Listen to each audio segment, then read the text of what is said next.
Okay. Today is March 23rd, 2021. I am Daniel Erickson, and today I'm interviewing Cindy Friedemann over Zoom about Oklahoma Humanities and her interactions with the organization as a part of Oklahoma Humanities' 50th anniversary project. So thank you for joining me here today. Thank you. It is my pleasure to be a part of this. Yeah. And so to start out, just go ahead and tell me a little bit about yourself. I have lived in Oklahoma since 1992. My work experience prior to coming to Oklahoma, I worked in community development and also worked as an apparel designer. I was a vocational student in high school and then studied apparel design in college. When I moved to Oklahoma, I pursued a master's degree in education administration, and that led to my work at the Oklahoma Department of Career and Technical Education. And then I further worked at 2 technology centers in the state. I worked at Francis Tuttle for 13 years, and I have been at Metro Technology Centers for 11 years. Okay. Yeah, so could you tell me a little bit about your experience growing up and sort of your early education up through high school? Sure. I grew up in Florida as a free-range child with my only brother.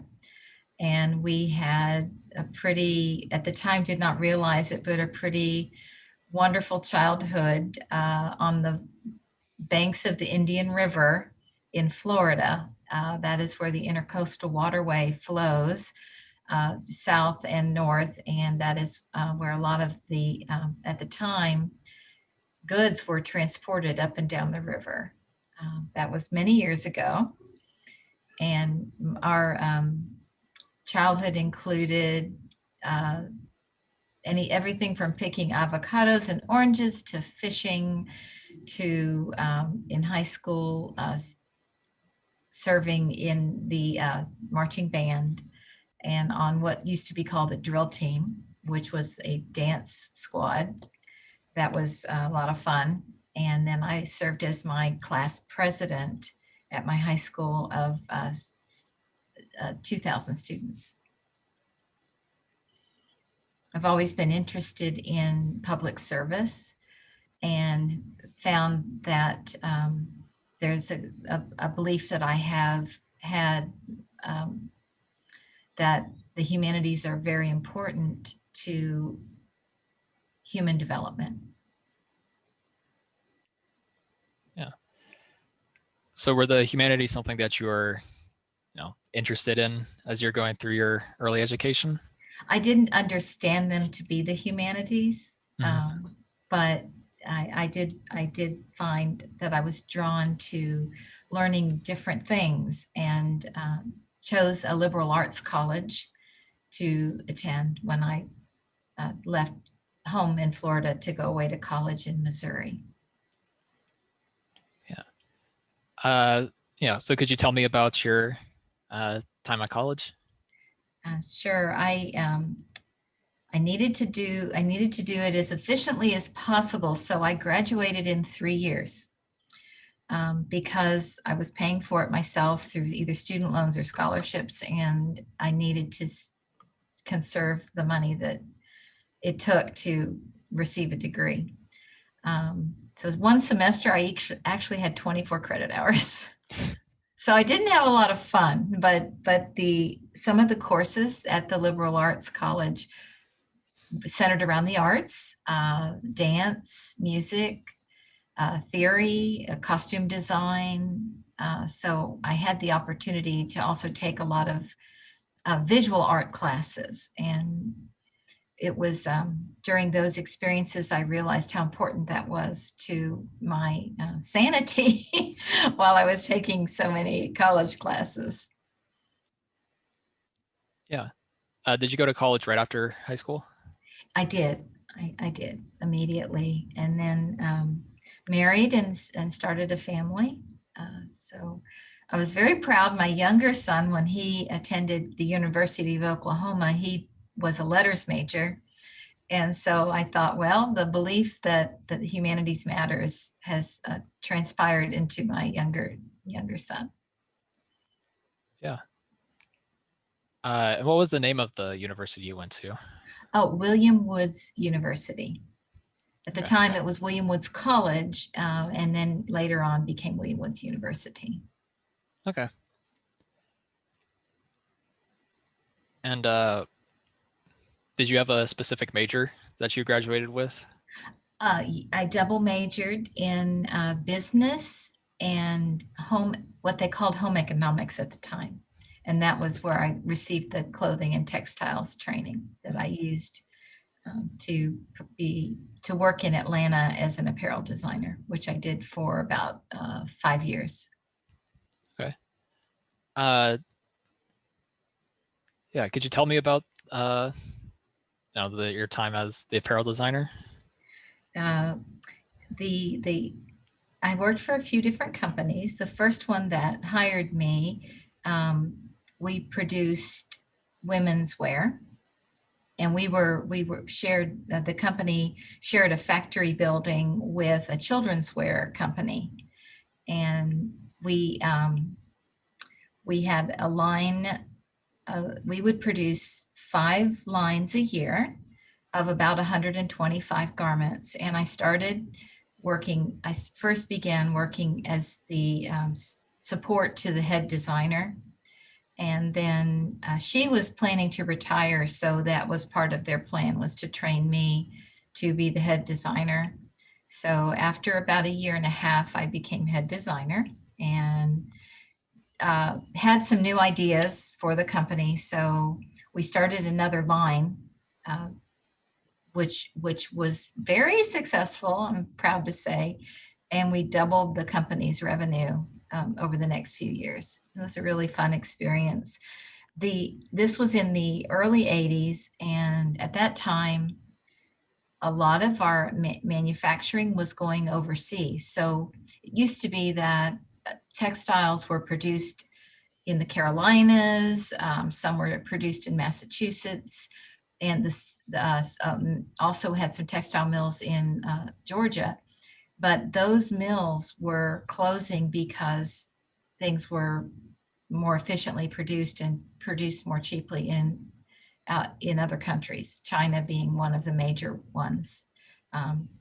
So first the manufacturing of the fabric went overseas, and then later, not long after that, apparel manufacturer pretty much went overseas. So it became almost impossible for an American manufacturer to be profitable in the US. And so I lived through that. We moved to Washington, D.C. for my first husband's work. So when we moved to DC, I realized it probably was time to move from the apparel business. I wasn't going to move to New York City, and I wasn't going to work overseas. So I changed careers. And that's the beauty of course, having an education.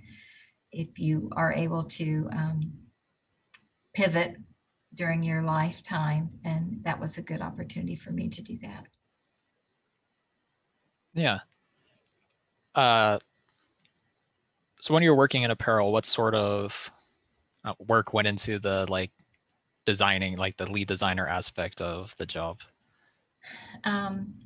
Well, you are designing in advance of the fashion cycle, especially back then. Now they have something that you hear called fast fashion, which means you see it on the runway one day and someone's knocked it off and created it and produced it within a month. Back then, you were predicting what would sell 6 months from the day you were producing. So you would design for summer in the fall. And so you had to be good at knowing what might sell in the next season. So you had to watch what was selling in the current season, what colors, what fabrications, and then predict what would still be a successful seller. So that was, you're always working ahead.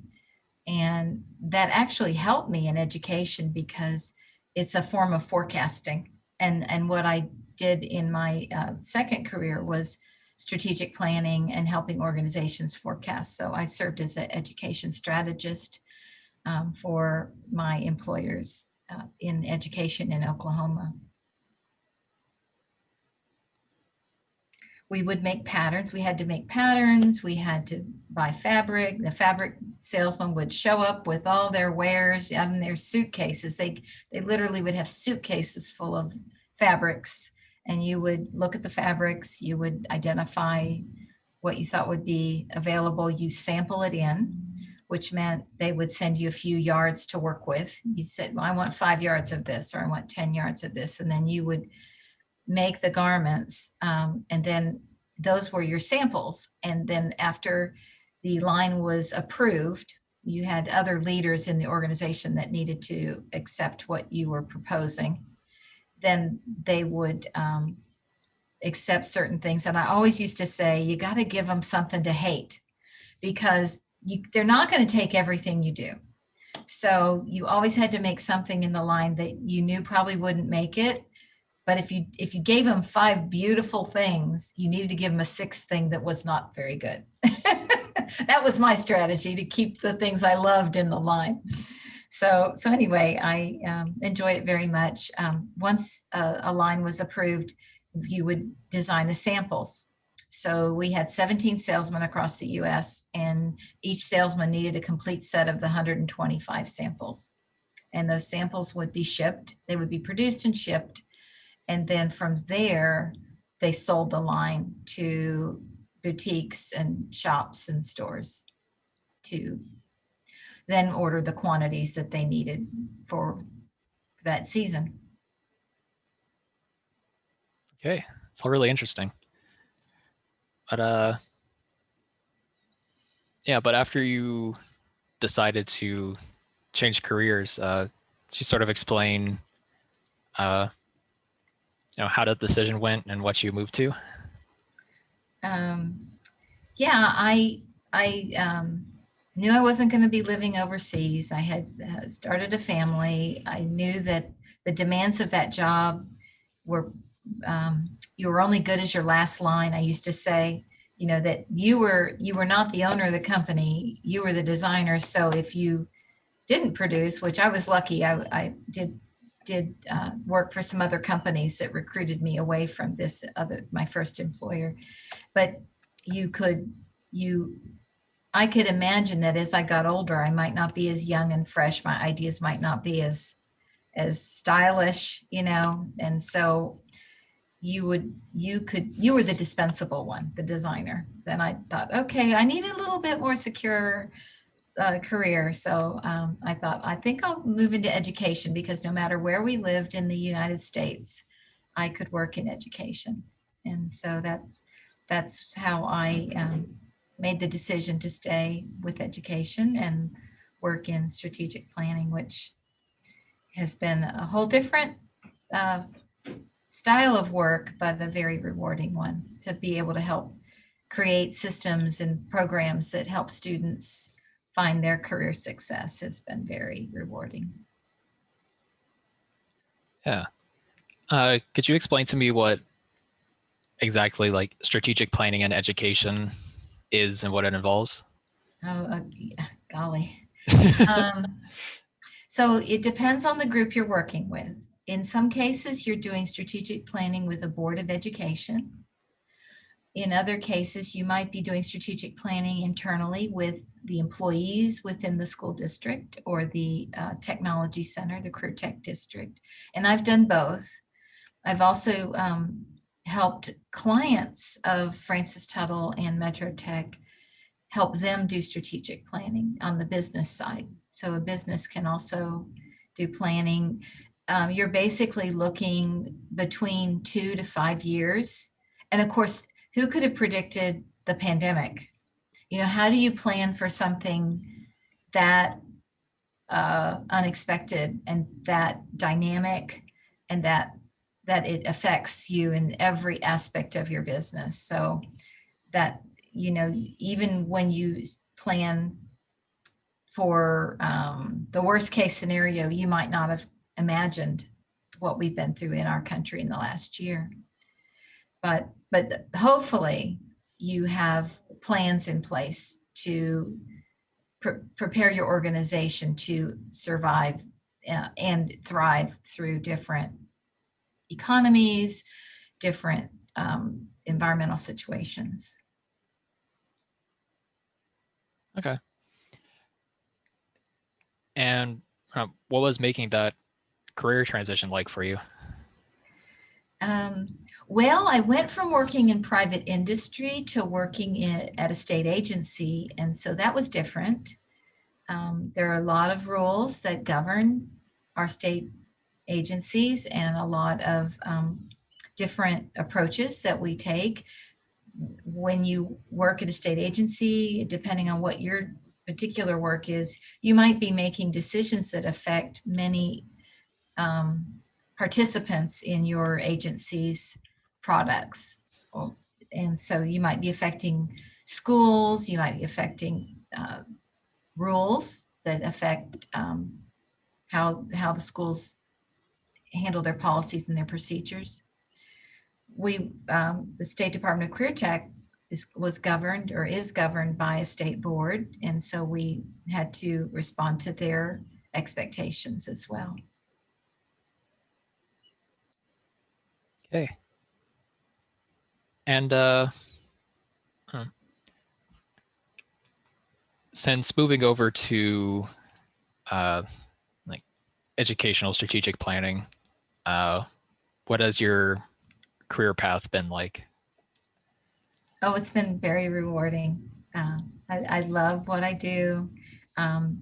Lately, I've been working a lot with our economic development team, and I also work with our marketing and media team. And so that's been a lot of fun at Metro Tech. We have a new superintendent who has a lot of enthusiasm for what we're doing for quality career training. So I've really enjoyed that.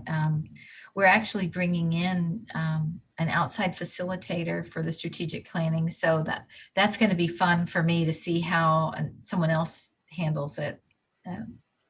I use an audience response system when I do planning. So the group can actually see what they're thinking live during the session. We'll ask questions of the participants. So I might have 70, a mixture of employees, leaders, and I might have 70 in the room. And it's fun because sometimes you might have someone that has a strong idea and they believe, okay, we need to do this. We have to go create this program, or we have to go down this path. And they may be very compelling in their argument, but then you throw it out there and have everyone use the handheld remote and answer the question, and they find out, well, they're in the minority, even though they've been very vocal. So it really is, I love using tools that allow anonymity and allow every voice to be heard during planning.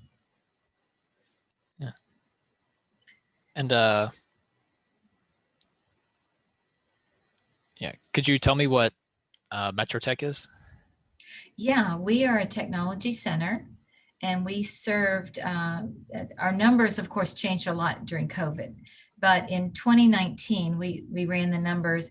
We served almost 100,000 people through either full-time programs, which is where a student comes in from high school, or they're an adult and they are in the program full-time for up to 2 years, preparing for a certification and a skill to go into the workplace.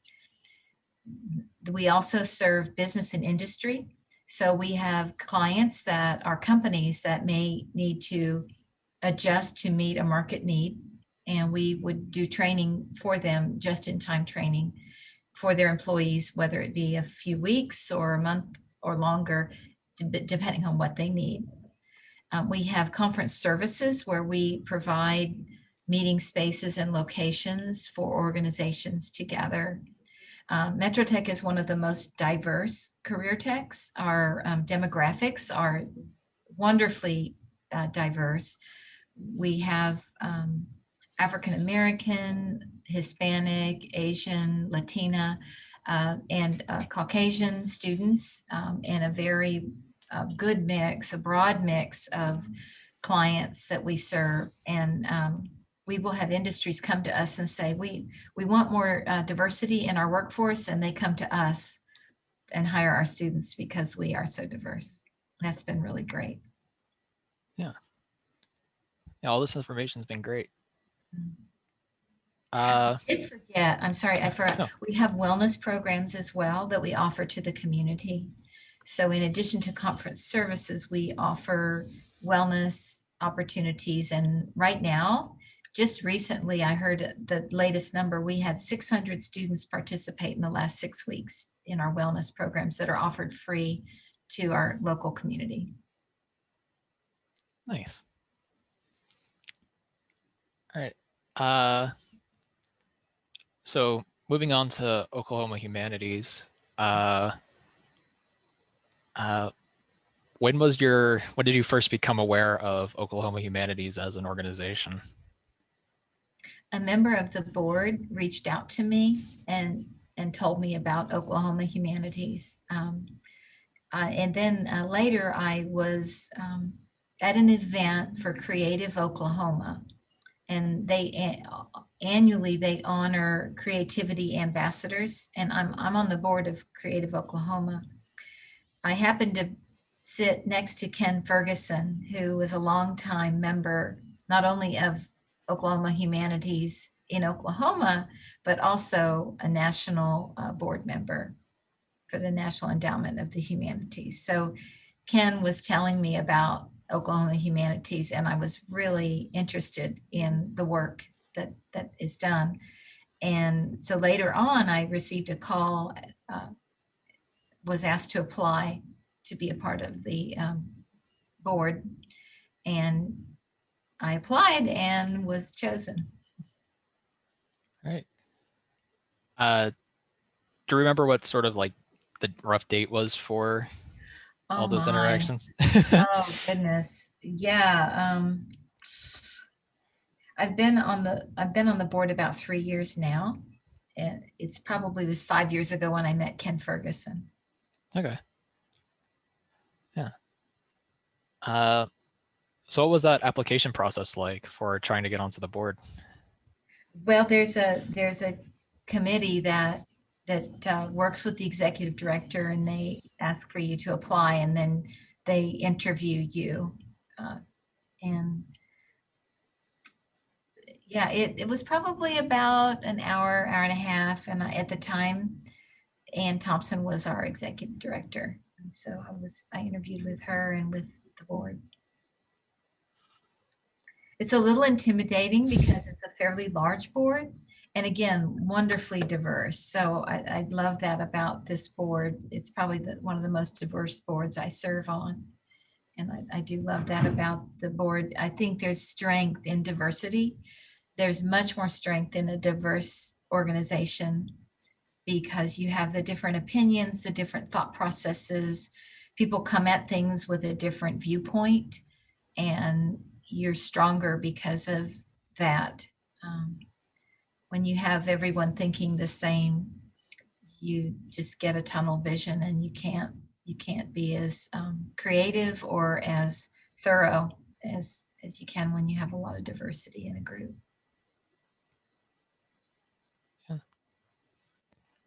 Yeah. So after going through your application and interview, how long did it take to figure out if you had been accepted or not? Oh, it was a little while. Trying to think. It was probably a month or so before I was invited. And then I was invited to participate in the board meeting. And that particular board meeting, they also had, it was followed by a reception. And so I got to meet people informally as well, which was nice. At this point, had you had any experience with something like being on a member of a board of trustees? I've been on a few. I was on the national board for United for Libraries. I'd served for the Metropolitan Library Commission. I've been on their board for about 12 years. And that's another large board. There's a lot on that board. And I'm currently, I will be president of a national board, the National Coalition of National Council of Local Administrators. Sorry, I got the C word wrong. National Council of Local Administrators, and that's a professional affiliation for my work. But the Library Commission and Oklahoma Humanities, those boards are things I have a passion for. There's very strong desire for literacy and information, access to information to all people. I feel like Oklahoma Humanities does an excellent job in providing that to the constituents in our state. The way that they, Let's Read It, Let's Talk About It Oklahoma, the podcasts, the magazine, Oklahoma Humanities Magazine, all of those are outstanding means that are available to anyone in the state. And then in addition, we, through federal funds and local funds, we do a great job providing programming at the local level to bring experiences to communities across our state. And there are grant funds that are available. So it's important work. It's important to give that type of information, access to it across the state. I've been very fortunate in my life to live in large cities. I lived in Dallas, Atlanta, Washington, D.C., St. Louis. So my childhood was in a small rural area, living on a river. And then I had all these big cities where I had museums and large newspapers that, at the time, newspapers were a thing. And yes, I had access to information.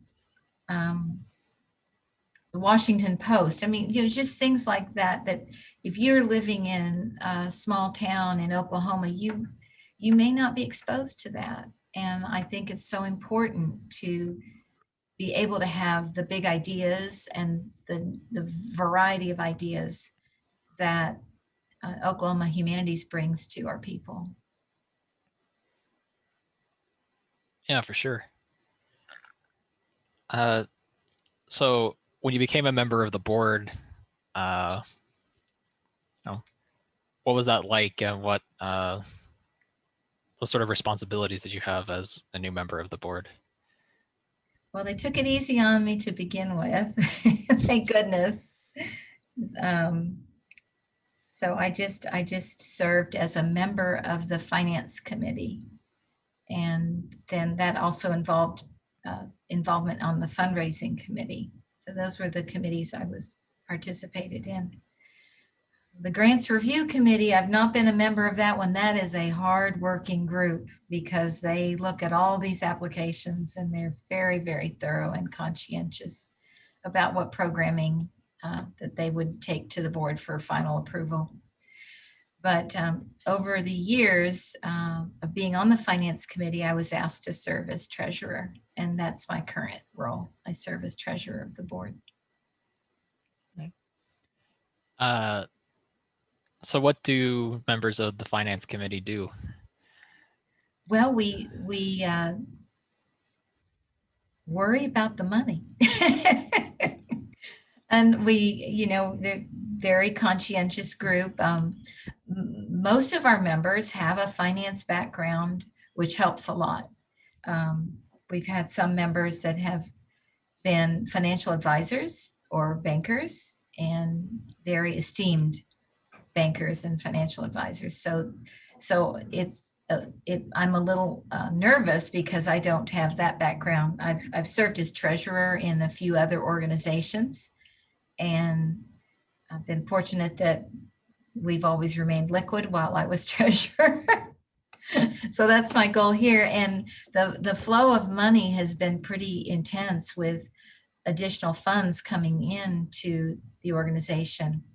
Of course, our executive director, Carolyn Lowry, does an outstanding job managing the communication about all of the finances for the organization. We also manage some certificates of deposit, and we have some funds that are part of our, I'd say, like a financial security for the organization. Okay.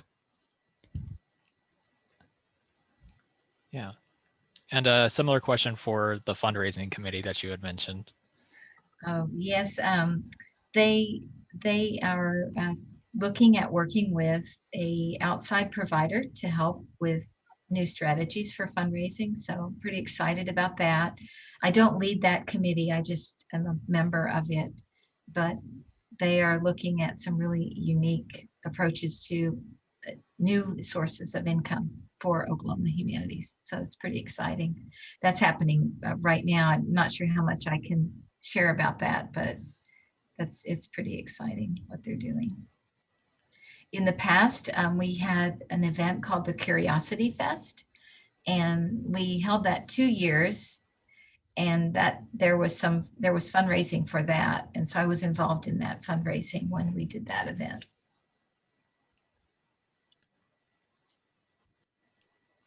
All right. So back to the finance committee. Does the committee actually like spend the money for the organization, or is it more of a like, I don't know, explain that sort of to me? Well, we do sign off on any recommended expenditures. We have an accountant as well that handles the books, and the committee meets usually 3 times a year to discuss things. One of those meetings is a presentation by our financial advisor to give us a sense of where we are. We have a policy that determines how our investments are made. That helps to make sure that we aren't in risky financial situations. So there's a required mix that we have to be adhere to. And sometimes if in the finances that are invested, if the market has improved or gotten vastly changed in a positive way, our mix might be off. And so we adjust that. We make a recommendation to the board, and then the board approves the adjustment. If they agree, they approve it. They have every right to decide how that should be handled. Yeah. And then I am one of the signatories on some of our accounts. Okay. But I'm not the only. I mean, there's checks and balances. We have a really good check and balances. Yeah, that's good. Yeah. And so you had mentioned that you were now treasurer for the board. What does that entail? Just what I described. Okay. The presiding over the meetings, serving as one of the signatories, and then presenting during the board meeting, presenting the financials that are prepared by our CPA. And then the financials are approved or questioned, discussed during regular board meetings. All right. And how did you come to be get to the treasurer position? I had served on the committee and was asked by our president at the time, Mr. Scott Lamascus, to serve as treasurer. Yeah. Yeah. And you briefly discussed earlier about the like membership that makes up the board. Could you talk more about sort of, you know, who makes up the board and in like a general sense? Sure, sure. Yeah, we have members from across the state, and we try to be demographically and geographically well dispersed. And so most every region of the state has representation. And then during the board meetings, every member will introduce themselves and talk about what's going on in their neck of the woods, what's going on in their world. And we also have a really nice mix of backgrounds. Like I have a career tech background. We have many members that have an academic background or a financial background.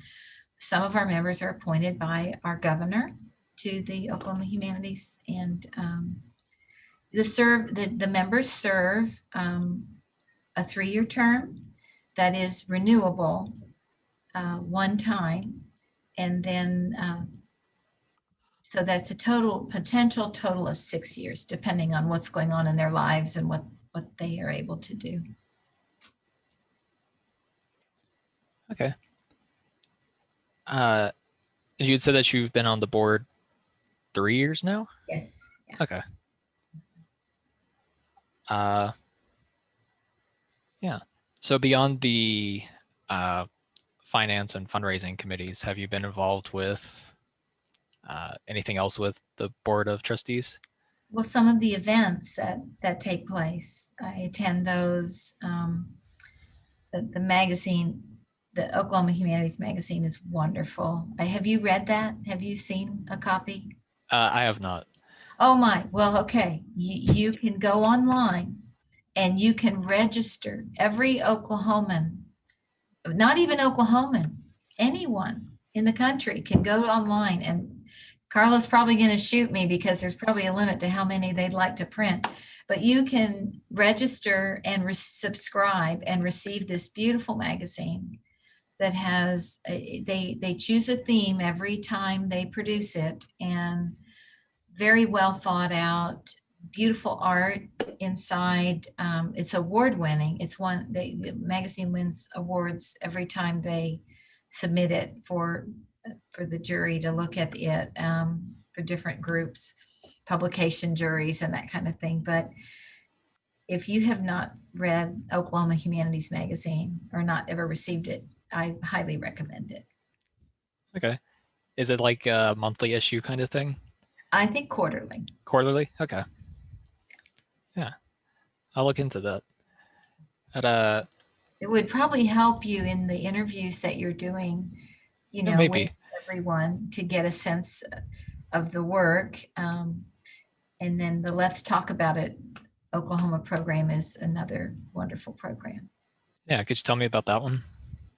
Well, probably there's someone else you're going to interview that would be more conversant about the Let's Talk About It. My version might not be like at each region where they have the programs, they might handle it a little differently. So I probably should allow someone who is more involved with it to talk about it. But in a way, I'm afraid I'm just going to ruin it, because I perceive it as kind of a book club where people all have the same book, and then they are able to talk about what their thoughts are about that book. But I think there's more to it than that. Okay. Yeah, that's great. I've interviewed several people that are involved with the Let's Talk About It program, Okay. but You it's could also probably good to tell me get a better version than what I said. it's also good to get the thoughts and perceptions of people that aren't so intrinsically involved with it. Yeah. That's still useful information to have. Okay. Yeah. Are there any other events that Oklahoma Humanities puts on that you've been involved with? The Carl Bernstein event was a huge success, and that was held at the Oklahoma City University College of Law about 2 years ago. And of course, it was a sellout. event. And we could have probably doubled or tripled the attendance if we'd had a larger venue. It was so successful, and it's very rewarding to be a part of that. Could you explain to me who Carl Bernstein is and what the Oh my event that was put on was like? Well, you know, I'm going to need a little, I'm going to need to do a little bit of checking here, because that's not something I want to be going on tape, being inaccurate. Are you editing this? Will you be editing this down, or is this all live, ongoing? I mean, I don't think it'll be too heavily edited, but. Oh, well then let's go to another question. Okay. Well, could you just tell me what the event was? It like what was the event? Was it like a speaking event or? Carl Bernstein came to Oklahoma and spoke. Yeah. Okay. Yeah.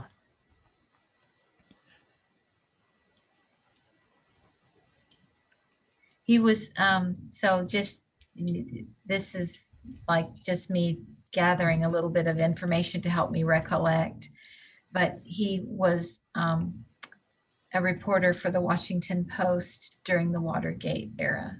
Okay. So he's written books about that experience, and he was an investigative reporter that was part of uncovering the Watergate scandal, and worked with, I guess, Bob Woodward. So I apologize that I didn't have that on the top of my tongue. No, it's fine. I can see why that would be an interesting event to be able to host and go to. Yeah.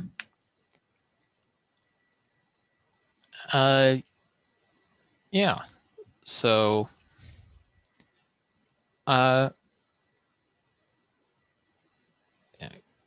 could you explain to me how often board meetings occur and what the structure of a board meeting would be like? We meet quarterly, and the president presides over the board meeting. And we, again, everyone comes from all over the state. We were going to start meeting in different parts of the state, but then we had the pandemic, and so we are meeting by Zoom now. And I'm not sure when we'll be able to meet in person again. Yeah. So that brings up an interesting report. That there's an agenda, and there are different committees report on the activities at the board meeting. Okay. What are some of the other committees beyond the ones that you've mentioned so far? I'll let you talk to Caroline about that. Okay. Your previous comment brought up an interesting question, sort of how has, beyond just Zoom meetings, how has the COVID-19 pandemic affected, the board activities? So we received more funds. As you've heard about CARES funds, we received additional funds that were pretty rapidly dispersed to nonprofits in need of additional support during the pandemic. So the staff worked really hard to make sure the funds were available. And then the board was involved in approving the granting of the funds to these different entities that needed help especially at the beginning of the pandemic, when things really shut down.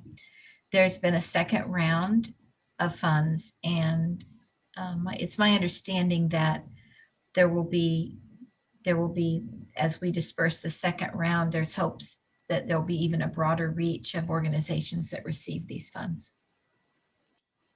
Okay. Yeah. And what sort of impact do you think that those additional funds had on, the organizations that receive them? It's a good question. I believe that it helps some make payroll. It helps some continue to offer programs when they weren't maybe raising funds, because fundraising kind of came to a halt. If you were an organization that had an event planned where people paid for registration or they were going to attend, in a lot of cases, those events were canceled and sometimes the funds were not collected. And some of the donors are facing financial hardship as well. So these organizations, really, it may be helping them keep the doors open and the lights on. Okay. It's very important. Yeah. And yeah.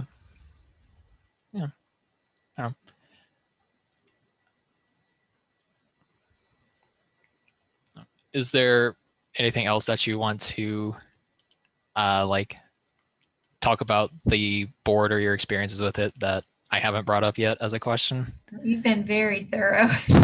You've been very, very thorough about the Oklahoma Humanities. It's I enjoy serving with my fellow board members. I enjoy the work of the uh, organization.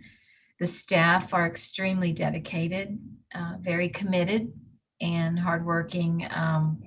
Their world was pretty dramatically impacted, not only by the pandemic, but recently when we had the freeze of the sub-zero, snowmageddon, whatever you want to call it. The pipes burst in the building where our staff are housed. So they have just had a really challenging year, but they've maintained their morale and their support and their commitment. So I applaud the staff for their amazing tenacity and thoroughness. Yeah. And yeah, so we're getting close to like 10 minutes until an hour.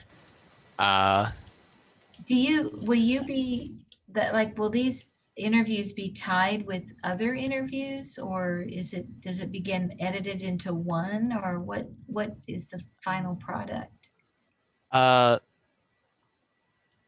understanding is that this is going to be like close to like 5-year project of gathering a whole bunch of information, of which these interviews will be part of. Okay. And then I believe the end goal is to, I've heard, put together like a website or something, but I think the idea is to sort of accumulate all the information about what Oklahoma Humanities has done, and then sort of compile it all together into some way of presenting that information, so that people can see what Oklahoma Humanities has done over the last 50 years. I see. Yeah. Nice. Yeah. But yeah, I wanted to ask you, over your time on the board of Oklahoma Humanities, what are your thoughts on the impact that Oklahoma Humanities has had as an organization on the the humanities in Oklahoma? Ours is a highly respected state group. I had the good fortune to participate in a national meeting, and I saw how respected Oklahoma Humanities is by its peers, by the other states that are peer organizations. We have worked in a very disciplined and determined way to serve our state, and it's best, I think, described or executed by the staff. The staff has been the key to our success. And I believe that these long-standing programs that have been in place for decades are a part of another reason why we've been able to see an impact in Oklahoma. Yeah. Well, I think that's all the questions I have. Okay. So unless you have anything else that you wish to share. No, I think that you've, like I said, you're very thorough. I wasn't sure we'd have an hour's worth to talk about, but I appreciate being interviewed, and I appreciate the time you've invested in getting to know what we do. You're going to be the best expert of all when these interviews are all completed. Yeah. Well, yeah, thank you for agreeing to do this. Sure. The Pleasure. all the things you've talked about are, very beneficial and, painting a larger picture of the impact and everything that Oklahoma Humanities has done. Are you going to be interviewing Ken Ferguson? Is he one of your interviewees? I can check if he's on the list real quick. The reason is he has served nationally and locally, and like I mentioned, the time at the Creative Oklahoma event that I met him, he's very conversant and very wonderful speaker about the humanities. I see he's on the list, but one of the other interns on the project has registered to interview him. Okay. So I personally won't be, but someone else will. Good. I think that'll be a much better interview than mine. I thought this interview was fine. Oh, thank you, sir. I appreciate it. Yeah. Like I said at the start, it's pretty much impossible for, the interview to go wrong. Okay. This was, perfectly Daniel, good tell interview. me about yourself. I've talked about myself. Tell me about yourself. You're an OSU student? I'm actually an OU student. OU student. Yeah. Oh, okay. Why did I think OSU? Well, I'm the one OU student that's working on the project, and a lot of the oral history expertise for the project is coming from OSU. Okay. Yeah, we have Sarah Milligan with the OSU, I don't know, oral history department or something. I see. As a resident oral historian to help us interns go through and learn how to do all this. Nice. Well, like I mentioned, my son attended OU, and he had a great experience there. I was a member. I was on the board there of what's now called Sooner Parents. Are you a senior? Yeah, I'm in my 4th year, but I'll be doing a 5th year as well. So. Okay. Yeah. Good for you. Yeah. Thanks. Well, I wish you all the best. And yeah, same to you. Thank you for your time. Yeah. Once again, same to you. It's I think this interview went well. I had a good time doing it. Oh, well, thank you. Thank you. Yeah. It's good to meet you. Yeah, it's nice to meet you. And all the best. If I can ever be of any help to you for any reason, you've got my email. Yeah, for sure. I'll be sure to reach out if we ever need anything else. Okay. All right. Have a nice day. Thank you. You too. Yeah.